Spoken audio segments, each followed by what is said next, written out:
નમસ્કાર વિદ્યાર્થી મિત્રો, વેદ ડિજિટલ એજ્યુકેશનમાં આપનું હાર્દિક સ્વાગત કરું છું. હું અલ્પેશ રામાણી. આજે આપણે નામાના મૂળ તત્વોની સિરીઝમાં આગળનો વિડીયો લઈને આવ્યા છીએ, જે સ્વાધ્યાયના પ્રશ્નોત્તરી, જે સ્વાધ્યાયના MCQ અને 1 માર્કના પ્રશ્નો છે, તેમને લઈને આપણે આ વિડીયો ચલાવવાના છે.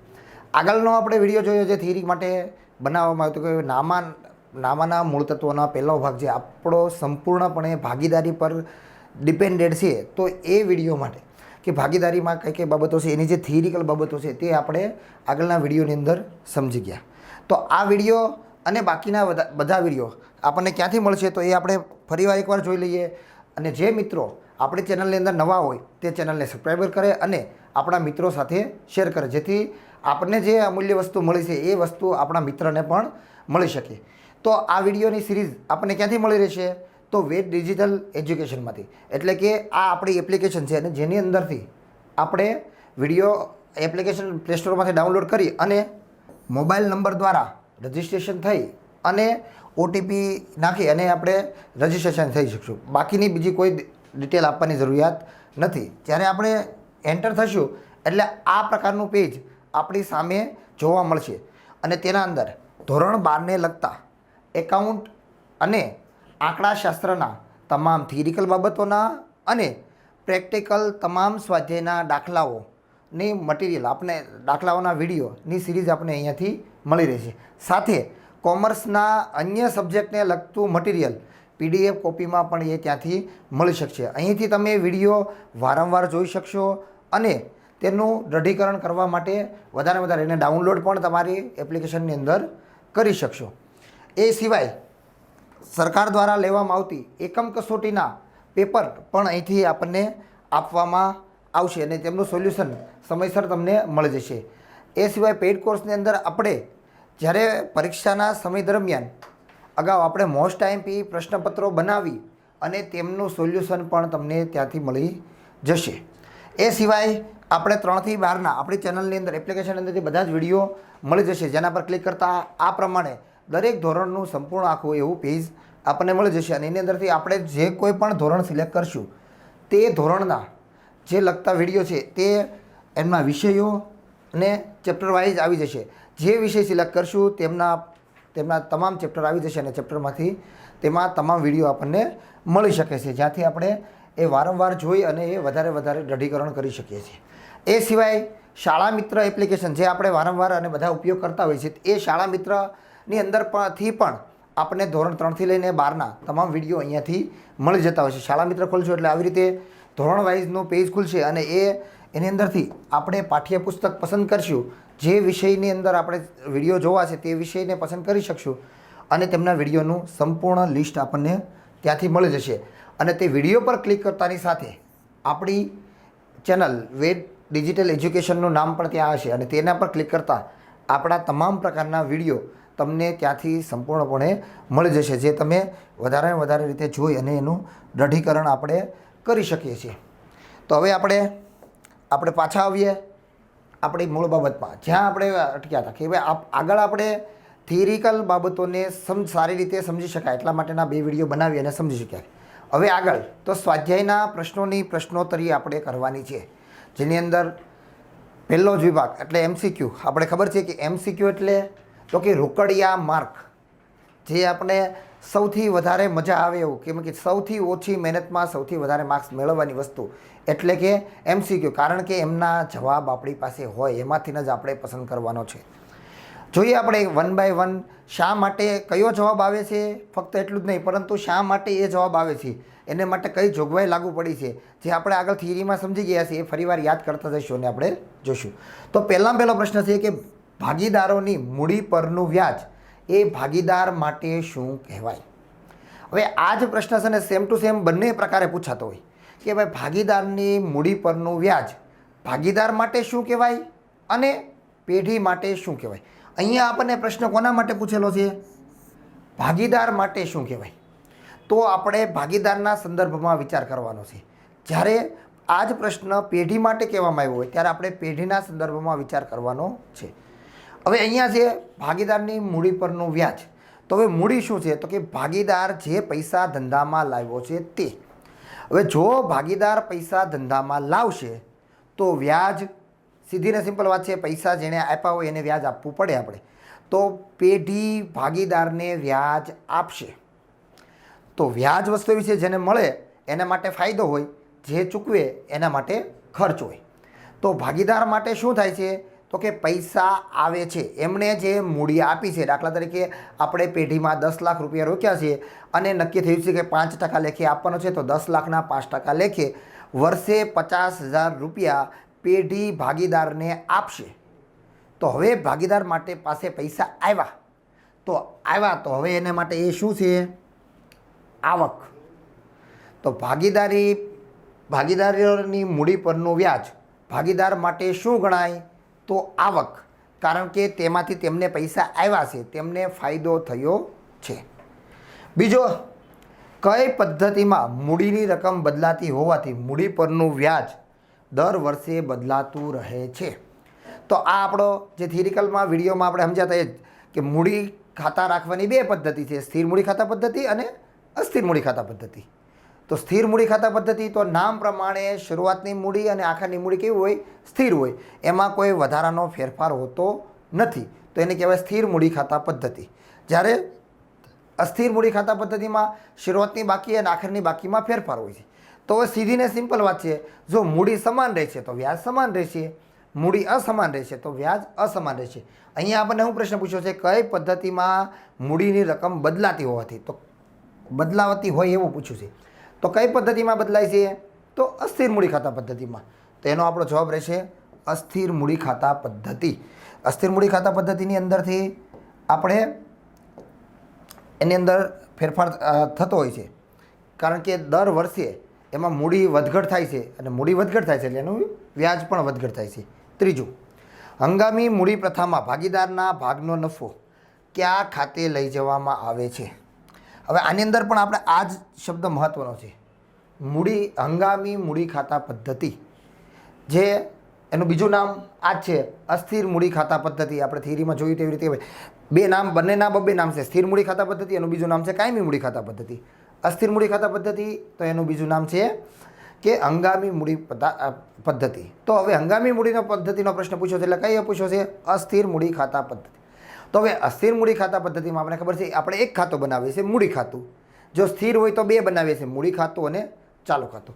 હવે આપણે બનાવીએ છીએ મૂડી ખાતું, ચાલુ ખાતું આપણે બનાવતા જ નથી, એટલે અસરમાં ચાલુ ખાતાનો પ્રશ્ન જ નથી. તો જવાબ કેવો થશે? મૂડી ખાતાનો. અને બીજી વાત કઈ કીધી છે? નફો છે. તો આપણને ખ્યાલ જ છે, નફો હોય તો એ આપણી આવક છે એ જમા બાજુ આવવાની છે, ખોટ છે તો ઉધાર બાજુ. તો પહેલાં કયા ખાતામાં આવશે? તો કે મૂડી ખાતામાં આવશે, અને બીજું કયા આવશે? જમા. તો આપણો ઓપ્શન કયો થશે? ઓપ્શન બી, મૂડી ખાતે જમાત કરવામાં આવે છે. ત્યાર પછીનો આપણો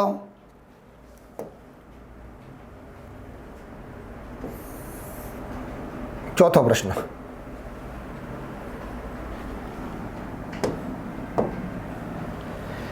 કે જો સ્થિર મૂડી ખાતાની પદ્ધતિ હોય તો ઉપાડ ખાતું બંધ કરી વર્ષના અંતે કયા ખાતે લઈ જવામાં આવે છે?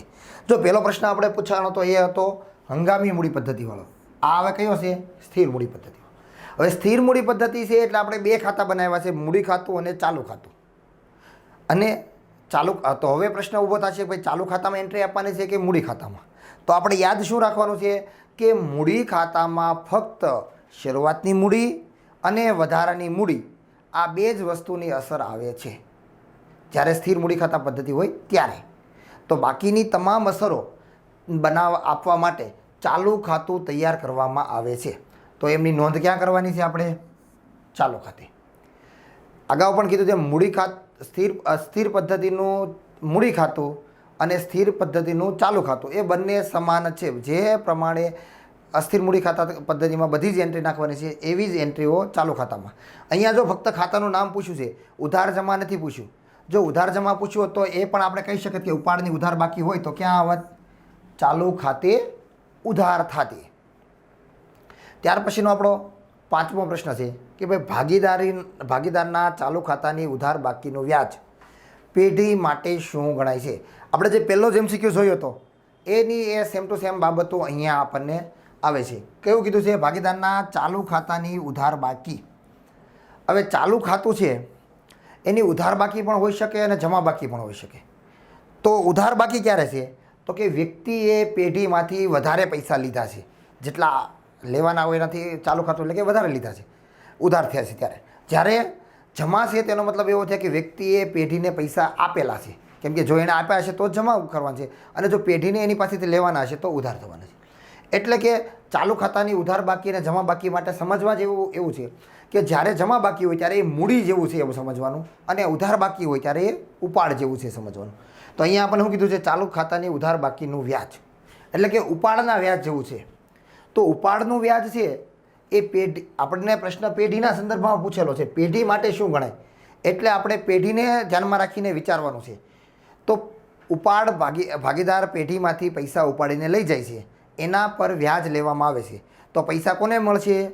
પેઢીને, કેમ કે ભાગીદાર ઉપાડ કર્યો છે તો એની પરનું વ્યાજ પેઢીને ચૂકવશે. તો પેઢી પાસે પૈસા આવશે તો પેઢી માટે શું થવાનું છે? આવક. આ પેઢી માટે શું કહેવાય અને ભાગીદાર માટે શું કહેવાય? એ જેટલા પ્રશ્નો છે એના માટે જવાબ બે જ છે, આવક અને ખર્ચ. જેમાં ઓપ્શનમાં આપણને મિલકત છે, દેવું છે કે એવો બીજા ગમે તે ઓપ્શન આપ્યા હોય, પરંતુ જવાબ બે જ વસ્તુ માટે આપણે ડિપેન્ડેડ છે. એક તો આવક હોઈ શકે અથવા તો બીજો ખર્ચ હોઈ શકે. અને ક્યારે આવક છે કે ક્યારે ખર્ચ છે? જો પૈસા આપણને મળતા હોય તો એ આવક છે, અને જો એ પૈસા ચૂકવવા પડતા હોય તો ખર્ચ છે. અને કોના માટે? તો કે જેના માટે પ્રશ્ન પૂછ્યો છે તે જ. આનો આ પ્રશ્ન જો ઉલટો પૂછવામાં આવે, ભાગીદારના ચાલુ ખાતાની ઉધાર બાકીનું વ્યાજ ભાગીદાર માટે શું છે? તો ઉલટું થઈ જશે, ભાગીદાર માટે ખર્ચ છે, કારણ કે ભાગીદાર પેઢીને ચૂકવે છે. ટૂંકમાં જે ચૂકવે છે એના માટે ખર્ચ છે, જેને મળે છે એના માટે આવક છે.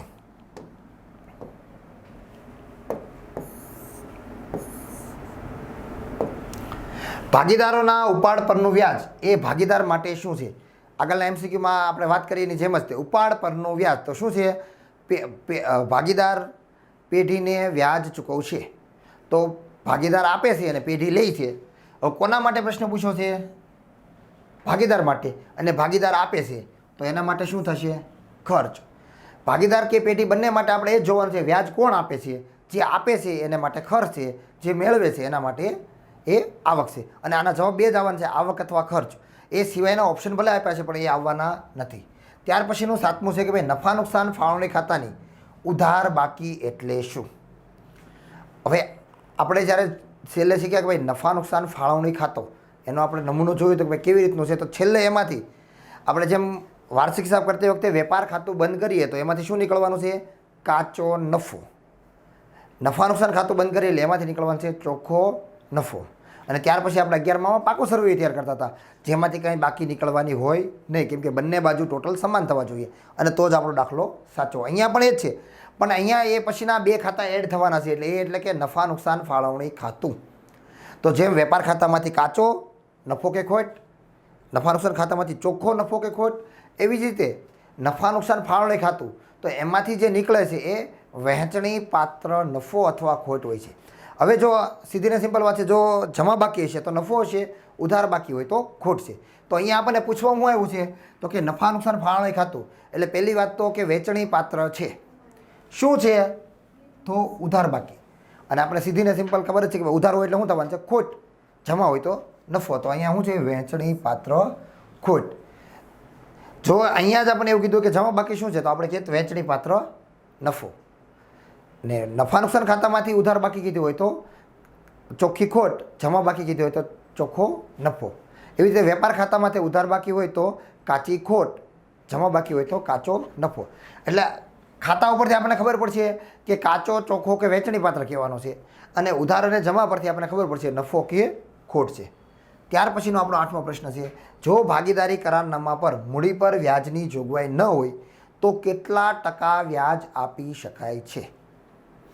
આના માટે આપણે થિયરીનો જેટલું વધારે અઢીકરણ છે એટલું અત્યારે અહીંયા કામ લાગવાનું છે કે ભાઈ બધી જ વસ્તુ માટે આપણે કીધું હતું ભાઈ મૂડી પર વ્યાજ, ઉપાડ પર વ્યાજ, પગાર, બોનસ, કમિશન કે મહેનતાણું, આ બધા જ માટે એક જ સરખો નિયમ છે. જો કરાર પત્રમાં જોગવાઈ હોય તો તે પ્રમાણે ચૂકવવામાં આવે છે. જો કરાર પત્રમાં જોગવાઈ ન હોય તો દરેક માટે કેટલો છે જવાબ? એમનો શૂન્ય, એટલે કે ચૂકવવામાં આવતું નથી. તો અહીંયા આપણને કરારનામામાં મૂડી પર વ્યાજની જોગવાઈ ન હોય એવું કીધું છે, તો આપણે મૂડી પર વ્યાજ કેટલું ચૂકવવાનું છે?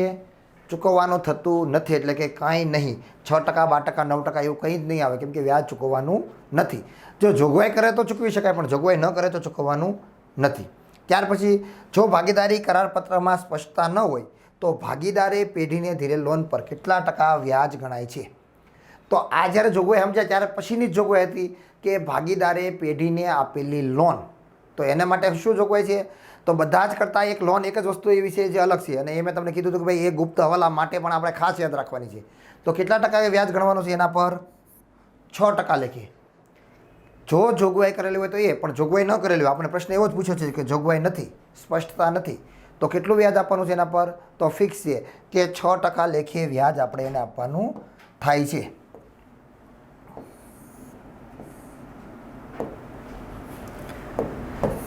આનો પ્રશ્ન ક્યારેક ઉલટો પણ પૂછાય છે, ખાસ કરીને આની અંદર આપેલો નથી, પણ એ પ્રશ્ન વર્ષ 2014ની અંદર બોર્ડમાં માર્ચમાં પૂછાઈ ગયો હતો, અને બહુ બધા વિદ્યાર્થીઓ એની અંદર ભૂલ કરીને આવ્યા હતા, અને એ પ્રશ્ન આ જ પ્રશ્નને ફેરવીને પૂછેલો હતો. પ્રશ્ન એ હતો, જો ભાગીદારી કરારમાં સ્પષ્ટતા ન હોય તો અહીંયા ઉલટો પ્રશ્ન એણે પૂછી નાખ્યો હતો. ભાગીદારે પેઢીને ધીરે લોનની જગ્યાએ પેઢીએ ભાગીદારને ધીરે લોન પર કેટલા ટકા વ્યાજ આપવાનું છે? તો જો પેઢી ભાગીદારને ધીરે તો 0 વ્યાજ આપવાનું છે, અને ભાગીદાર પેઢીને ધીરે તો 6% લેખે વ્યાજ આપવાનું થાય છે. આ બે પ્રશ્નને ઉલટા સુલટા રીતે પૂછતા હોય છે, એટલે બંને વસ્તુ આપણે ધ્યાન રાખવાની છે. જો પેઢી ભાગીદારને લોન આપે તો 0% છે, અને ભાગીદાર પેઢીને આપે તો એના પર 6% લેખે વ્યાજ આપવાનું થતું હોય છે. 10મો પ્રશ્ન, ABC મૂડીનું પ્રમાણ 3:2:1 છે, જેનો વહેંચણી પાત્ર નફો 66,000 છે, તો Cને કેટલો નફો મળશે? હવે આપણે નફા નુકસાનના પ્રમાણની અંદર ફાળવતા હોઈએ, પરંતુ અહીંયા વિદ્યાર્થીઓ ભૂલ કરે એટલા માટે ખાસ આપેલું છે. શું આપ્યું છે આપણને? તો આપણને જે પ્રમાણ આપ્યું છે એ પ્રમાણ છે મૂડીનું. તો આપણે ક્યારેય મૂડીના પ્રમાણમાં નફો વહેંચતા નથી. તો એના માટે શું જોગવાઈ છે? તો કે નફો કેવી રીતે ફાળવવાનો હોય? તો કે નફો જો કોઈ જોગવાઈ ન હોય તો સમાન હિસ્સે, એટલે કે સરખા હિસ્સે ફાળવવાનો થાય છે.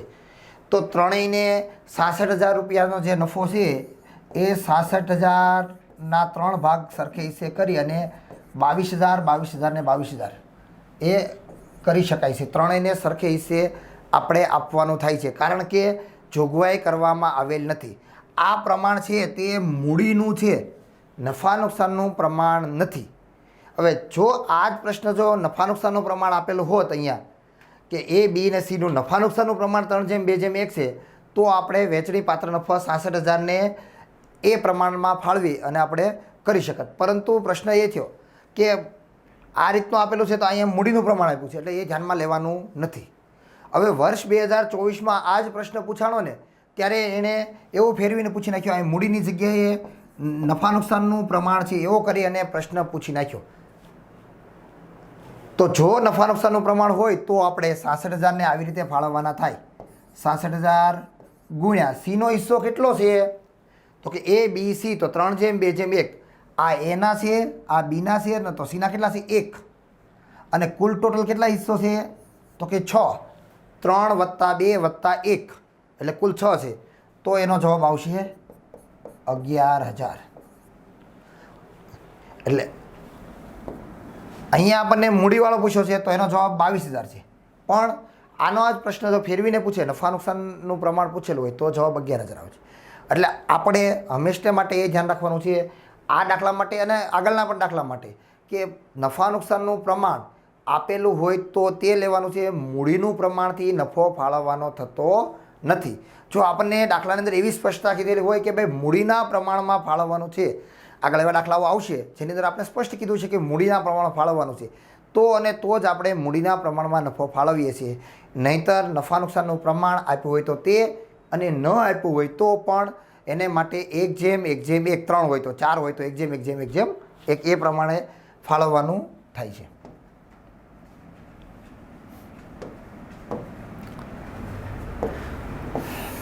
આ 10 MCQ આપણે જોયા છે. સ્વાધ્યાયની અંદર આપણને આપવામાં આવેલા હતા એ તમામ પ્રકારના MCQ આપણે જોઈ લીધા કે ભાઈ કયા કયા MCQ છે, અને એને લગતા જો MCQ વસ્તુ એવી છે કે ચોપડીમાં આપ્યા છે એ જ પૂછવાના છે, અથવા તો બીજા કોઈ સાહિત્યની અંદર આપેલા છે એ જ પૂછવાના છે, એવો કોઈ નિયમ નથી, એવો કોઈ પરફેક્શન પણ નથી. જેટલું આપણે વધારે સમજશું એટલા જ કેમ કે એની અંદર આપણે સમજણ ચેક કરવાની છે. એટલે જે દાખલો છે એની અંદર ફેરવીને પણ પૂછી શકે. મેં તમને આ બે ઓલા માટેના એક્ઝામ્પલ આપ્યા કે ભાઈ એકવાર આજે ચોપડીમાં આપેલો છે એ જ MCQમાં થોડો ફેરફાર કરીને પ્રશ્ન પૂછી નાખ્યો તો આપણે 22,000ની જગ્યાએ 11,000 જવાબ આવે છે. એવી રીતનો ઓલો 2014માં પૂછાણો એ પ્રશ્નની પણ મેં વાત કરી કે ભાઈ એમાં પણ ભાગીદારે પેઢીને બદલામાં પેઢીએ ભાગીદારને એવી રીતે ઉલટા સુલટો પણ પ્રશ્ન જો પૂછી નાખે તો એ પ્રમાણે ફેરફાર થઈ જતો હોય છે. હવે જોઈએ આપણે one liner question, very short question, SQ જેને આપણે કહેતા હોઈએ તે. એટલે કે એક શબ્દ અથવા તો એક વાક્ય અથવા તો વ્યાખ્યામાં જેના જવાબ આપવાના છે તેવા દાખલાઓ. તો ભાગીદાર એટલે શું? આ પહેલાં પહેલો એનો પ્રશ્ન છે. તો આ શું છે? ભાગીદારની વ્યાખ્યા. તો ભાગીદારની વ્યાખ્યા શું છે? તો આપણને ચોપડીમાં આપેલી છે તે કે ભારતીય ભાગીદારી ધારો 1932 પ્રમાણે ભાગીદારીમાં જે જોડાય તેને વ્યક્તિગત રીતે ભાગીદાર કહેવામાં આવે છે. જો સામાન્ય શબ્દોનો ફેરફાર થયેલી વ્યાખ્યા હશે તો ચાલશે, પરંતુ સંપૂર્ણપણે કંઈક સમજાવતા હોય એવી રીતની વ્યાખ્યા લખવા નથી. કારણ કે જ્યારે પણ કોઈપણ પ્રશ્નના જવાબ સ્વરૂપે વ્યાખ્યા હોય ત્યારે આપણે સ્પષ્ટ શબ્દોમાં લખવાનું છે અને મોસ્ટ ઓફલી ચોપડીના શબ્દોનો ઉપયોગ કરવાનો છે. જ્યારે આપણે વિસ્તૃત પ્રશ્નનો જવાબ લખતા હોઈએ મોટા પ્રશ્નનો ત્યારે આપણે આપણા વિચારથી અને લખી શકીએ છીએ, પરંતુ જ્યારે વ્યાખ્યાના સંદર્ભમાં પ્રશ્ન છે ત્યારે ફરજિયાત આપણે એમના શબ્દોનો જ વધારે ઉપયોગ કરવાનો છે. આ થોડું ફેરફાર શબ્દનો થાય તો વાંધો નથી, પરંતુ બાકી વ્યાખ્યા જ લખવાની છે. ઘરના શબ્દો એની અંદર વાપરવાના નથી. બીજો છે ભાગીદારી પેઢીમાં ઓછામાં ઓછા કેટલા અને વધુ કેટલા ભાગીદાર હોય છે?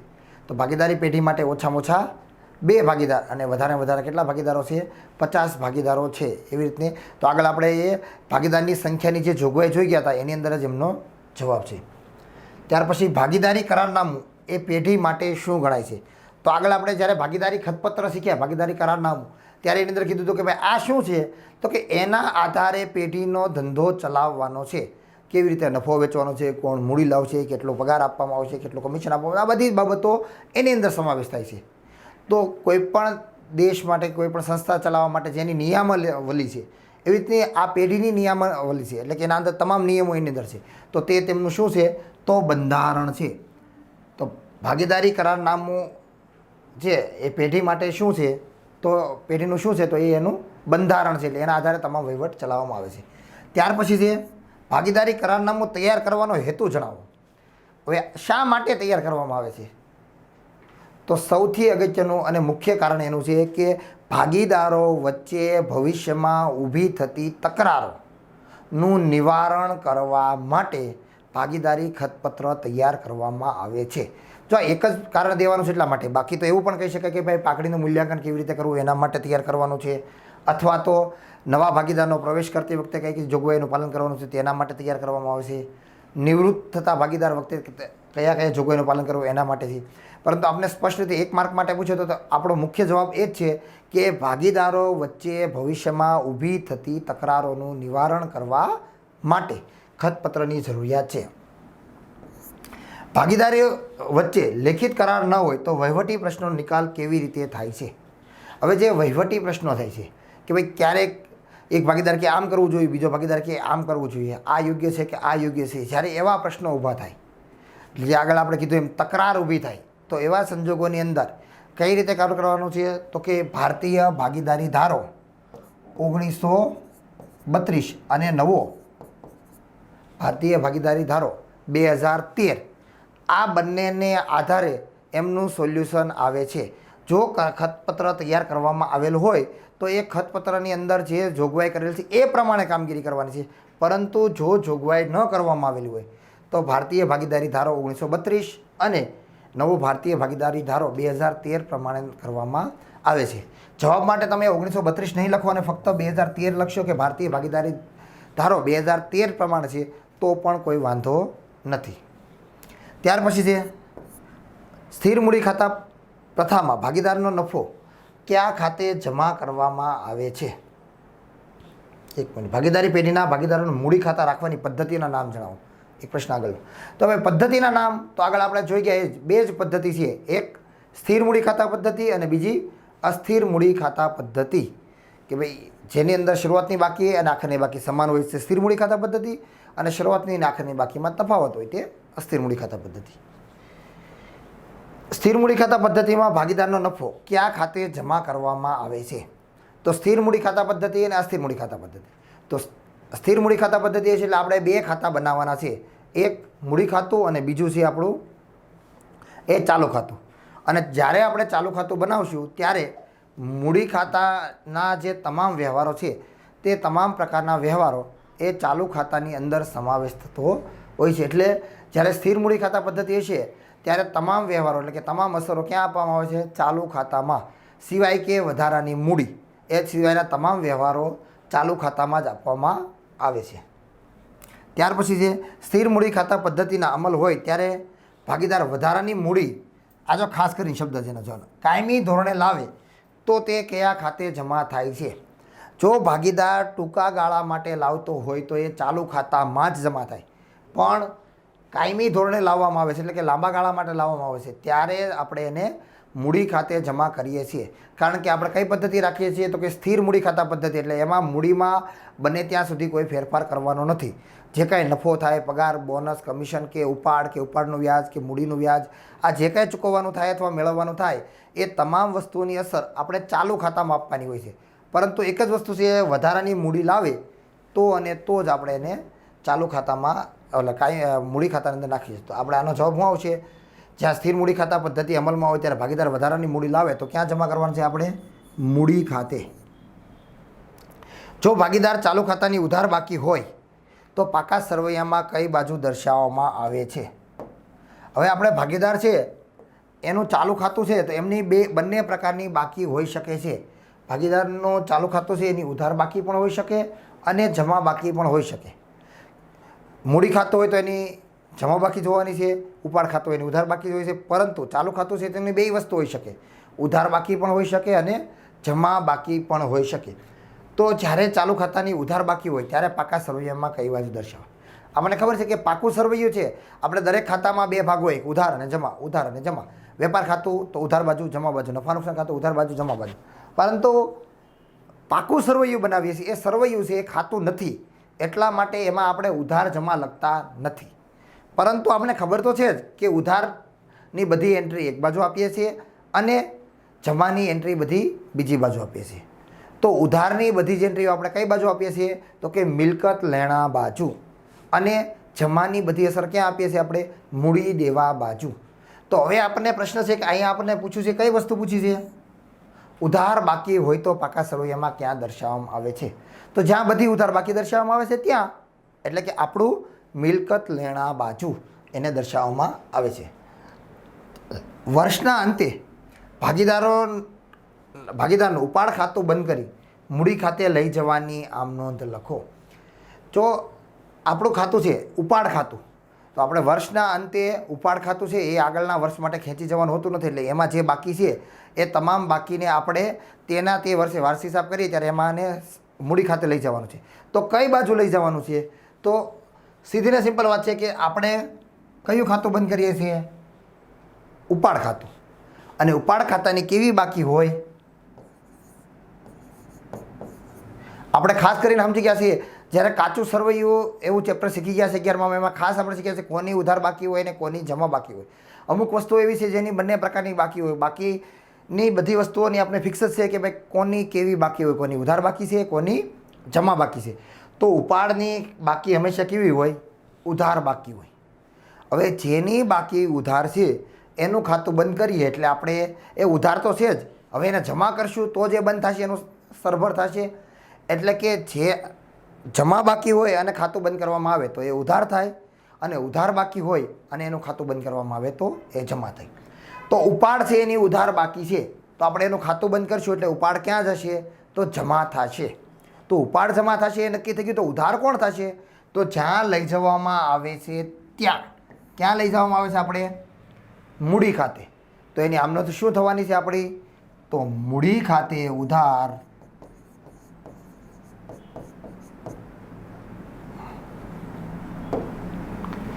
મૂડી ખાતે ઉધાર તે ઉપાડ ખાતે. મૂડી ખાતે ઉધાર તે ઉપાડ ખાતે. કેમ કે જે ની જે બાકી છે તેનું વિરોધી કામ કરવાનું છે. એટલે ઉપાડ ખાતું આપણું ઉધાર બાકી હોય એટલે એને બંધ કરીએ એટલે એ જમા થાય. મૂડી ખાતાને આપણે ઉધાર કરવાનું છે આ આમ નોંધ કરતી વખતે. ત્યાર પછી છે નફા નુકસાન ફાળવણી ખાતું. એ કયા ખાતાનો એક ભાગ છે? આપણે નફા નુકસાન ખાતું જે જોઈ ગયા એની પછી નફા નુકસાન ફાળવણી ખાતું જ્યારે આપણે સમજ્યા હતા ત્યારે આપણે એની અંદર ખાસ શબ્દ વાપર્યો હતો કે ભાઈ નફા નુકસાન ફાળવણી ખાતું એ નફા નુકસાન ખાતાનો જ એક ભાગ છે. તો અહીંયા આપણે કાંઈ બહુ આગળ જવાની જરૂરિયાત નથી, કારણ કે એ આપણે થિયરિકલ બાબતની અંદર આવી જ ગયું છે કે ભાઈ નફા નુકસાન ફાળવણી ખાતું છે કોનો ભાગ છે? તો નફા નુકસાન ખાતાનો ભાગ છે. કેમ કે નફા નુકસાન ખાતું જે આપણું છે એનો જ એક ભાગ છે. નફો જે થયો છે એ જ નફાને ભાગીદારો વચ્ચે વહેંચવાનો છે, એના માટે જ ખાતું કરવાનું છે. આની અંદર બીજો કોઈ વ્યવહારો નથી. એટલે આ ખાતું છે એ નફા નુકસાન ખાતાનો જ એક ભાગ છે. તો આજે આપણે વિદ્યાર્થી મિત્રો જોયું કે ભાઈ સ્વાધ્યાયના MCQ અને 1 માર્કના પ્રશ્નો જે આપણે કહી શકાય કે રોકડિયા માર્ક છે તેના આપણે બધું જ પ્રકારનું એમનું સોલ્યુશન આપણે જોયું. અને આગળના 2 થિયરિકલ વિડીયો પણ આપણે બનાવેલા છે, એ ન જોયા હોય તો આપણે આગળ જઈને તમે એપ્લિકેશનમાં જઈને જોઈ શકો છો. અને આગળના જે દાખલાઓ છે સ્વાધ્યાયના એમનો વિડીયો આના પછી બનાવવામાં આવશે. Thank you.